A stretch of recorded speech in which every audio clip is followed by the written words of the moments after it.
What if I told you that the most successful, calmest, and frankly happiest people you've ever met secretly love pain, not in a weird way, not like they're out here cutting themselves or anything.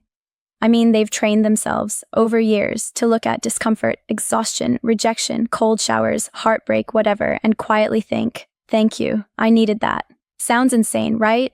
Most of us spend our entire lives running from pain like it's a serial killer in a horror movie. But the Stoics, Marcus Aurelius, Seneca, Epictetus, they flipped the script so hard that pain stopped feeling like an enemy and started feeling like home. Today we're going deep on why pain can feel like comfort, how to make it happen for you, and why this one mindset shift is basically the cheat code to an unbreakable life. Stick around until the end, because I'm dropping the single most uncomfortable exercise the Stoics used that literally rewired how they experience reality.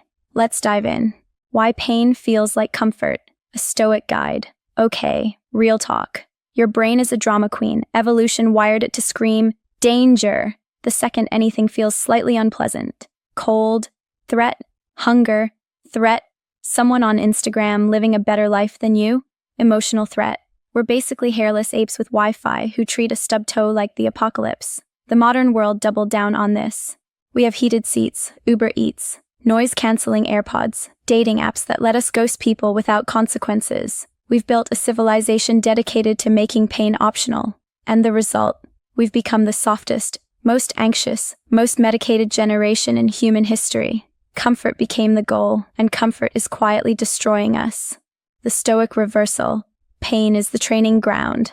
Enter the Stoics. These guys were not monks in caves. Marcus Aurelius was the emperor of Rome, literally the most powerful man on earth. Seneca was one of the richest. Epictetus was a former slave with a crushed leg that never healed. They had every reason to chase comfort, and they did the opposite.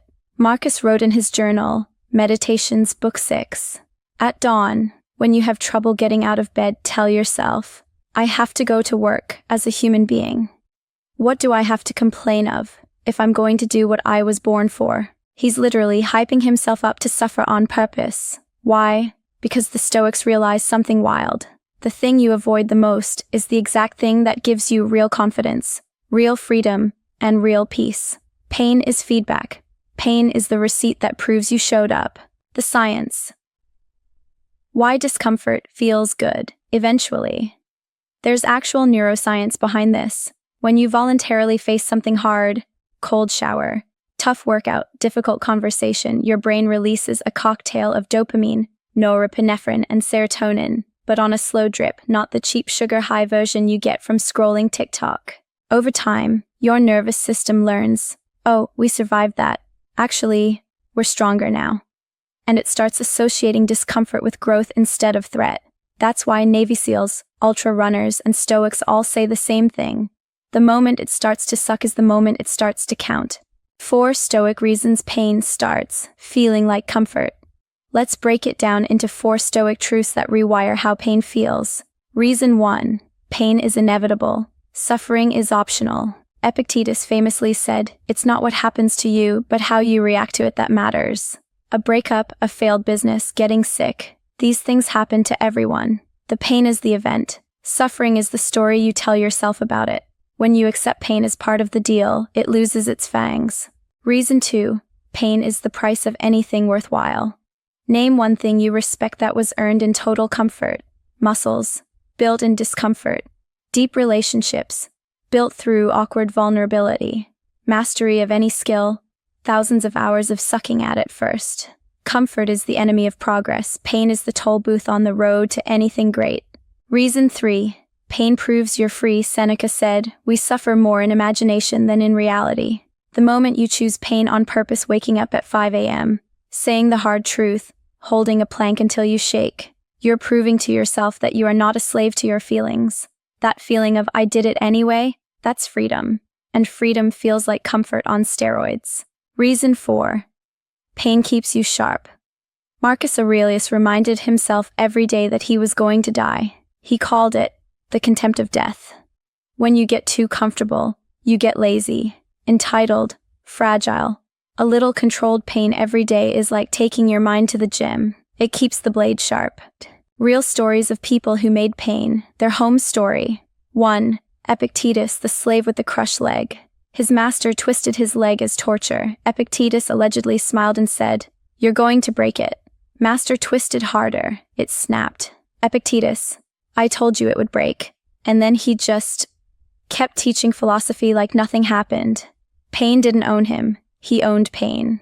Story 2. Modern example, David Goggins. Not a stoic in name, but 100% in practice.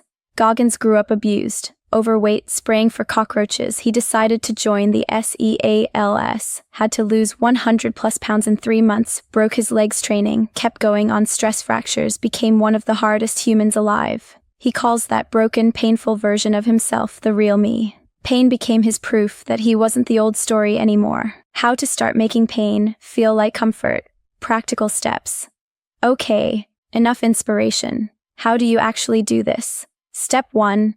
Voluntary discomfort every single day. The Stoics called it premeditatio malorum on steroids, but daily. Cold showers, 100 push-ups, no phone until noon, fasting 1 day a week, whatever scares you a little. Start small, but do it every day. Consistency beats intensity. Step 2. Reframe the feeling. Next time you're in pain, say out loud, "This is the feeling of me getting stronger. This is the price. This is proof I'm not a slave." Your brain is dumb. It believes what you tell it if you say it enough. Step 3. The Stoic view from above trick. When it sucks, zoom out.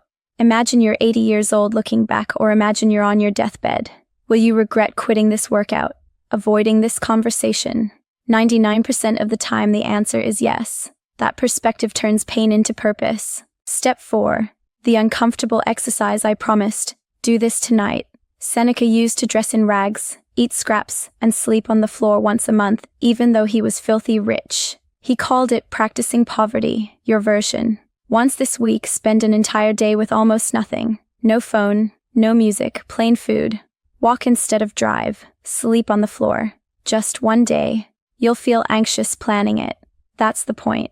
When it's over, comfort will feel like a luxury you earned, not something you're entitled to. And pain, it'll start feeling familiar, safe, like an old friend who tells you the truth. So here's the secret the Stoics figured out 2,000 years ago. The most comfortable life isn't the one with the softest pillows. It's the one where pain no longer scares you. When pain feels like comfort, you become unstoppable.